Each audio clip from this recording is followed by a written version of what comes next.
Hi, my name is Megan Kilmorcom. I'm the Director of Clinician Services at the Menninger Clinic. I've been a therapist for over 15 years and I've worked at Menninger for over 10 years.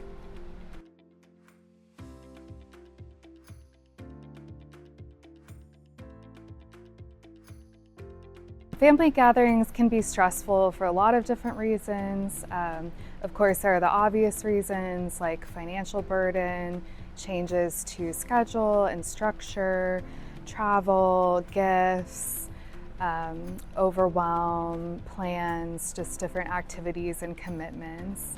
But there are also other issues that can contribute to stress, like family dynamics, histories of trauma, different changes to family systems like divorce, death of a loved one, and a lot of other emotions that can come up around the holidays. Even in the most close-knit, well-functioning families, differences in individual habits, developmental phases, and generational differences can result in differing needs that can make a struggle between connection and togetherness as family members try to balance how to relate and spend time with each other, as well as maintain their own autonomy and balance their own individual needs.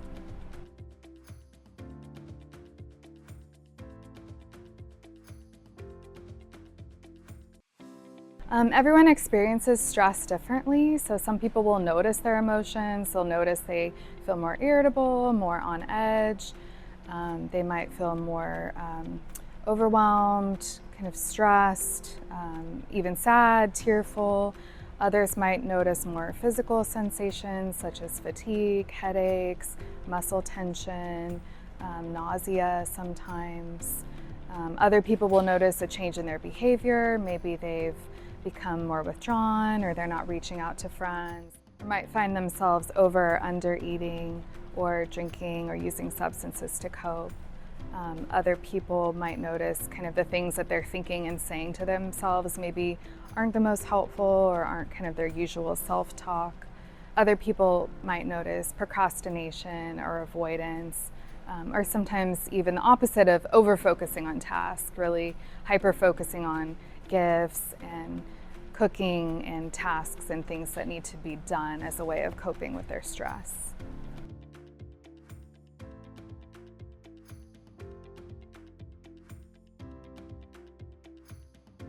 Expecting to not feel guilty when setting boundaries is probably unrealistic. If someone is struggling with feelings of guilt, there's a high likelihood that they probably do need to set a boundary, and although they might be uncomfortable doing so, it's still important to go ahead and set that boundary, knowing that over time, practicing that skill of setting the boundary, and seeing that relationships can survive boundary setting will help alleviate that guilt over time.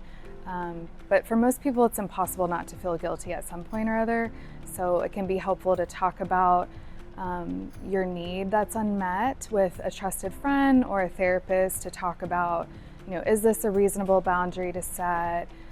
Should I actually be feeling guilty about this or not? Probably not. Is there a better way to go about setting the boundary, or even a strategy or different words that might be more helpful to use? But over time, that experience of setting boundaries will help with diminishing the guilt that you feel once you see that it's not a catastrophe once that boundary is set. And for family members that maybe are not particularly receptive to having boundaries set in place, or maybe aren't as open to that, it can be helpful to just keep things short and concise and as direct and clear as possible, but without being overly explanatory or overly apologetic. It's not always possible, but when it is, trying to have boundary discussions in advance can be really helpful so that everyone has time to process any emotions that might come up around that, any disappointments, as well as giving you some time to share perspectives and listen to the perspectives of the other people involved. It allows you time to take a break and come back to the issue if needed. And if it's not possible to set boundaries in advance, We can still typically anticipate some issues or struggles that might come up and which boundaries need to be set based on past holiday experiences, and so it can be helpful to talk about how you might set boundaries in certain scenarios with a therapist or friend.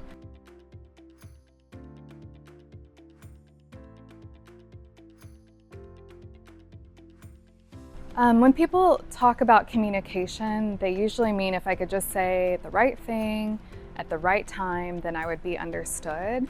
What's most important is trying to understand the perspective of the other person or people that you're trying to set the boundary with, and showing that it makes sense, that they make sense from their perspective, even if you don't agree or even if that's not what you need.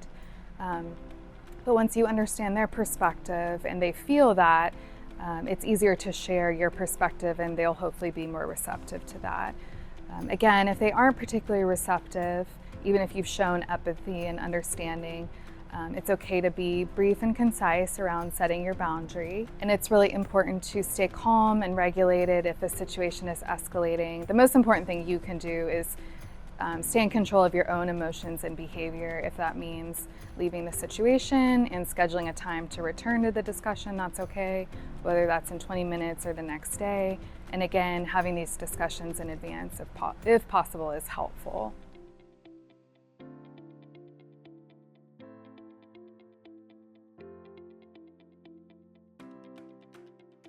Of course, we all have our phones with us, so people will text a friend. They might watch a podcast or kind of sneak away to listen to some music if possible for grounding. So that's always a source of connection that we can access. As long as you're keeping it light, if you're doing scrolling, you don't want to be doom scrolling, something that would make you more stressed out at a family event, obviously, so something that puts you in a better mood. As well as just going outside, getting fresh air, finding a different space wherever you might be to take breaks. But it's really important just that you notice in the first place that your emotions are rising and you might need to take a break to take care of yourself.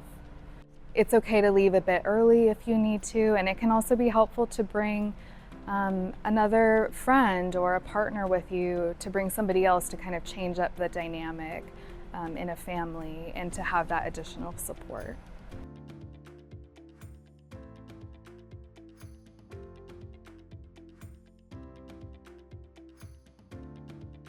Focusing on your core values and your capacity in that moment can help you decide what you want to prioritize.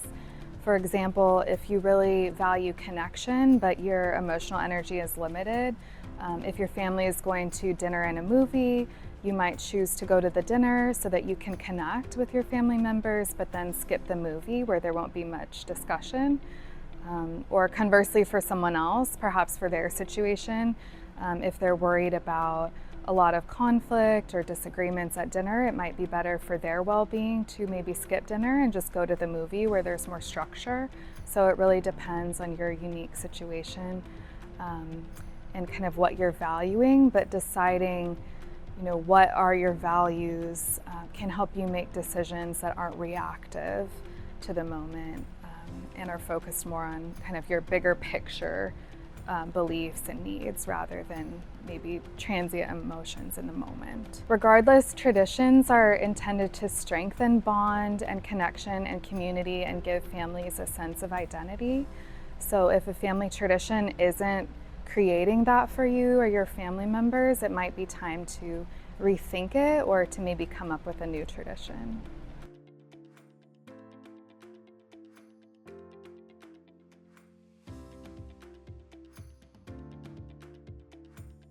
It's helpful to remember that everyone will experience negative emotions around the holidays because we all experience negative emotions every day. We just don't see that on holiday cards or on social media or in holiday movies. But it's important to remember that it's normal for everyone. But for someone that is experiencing significant trauma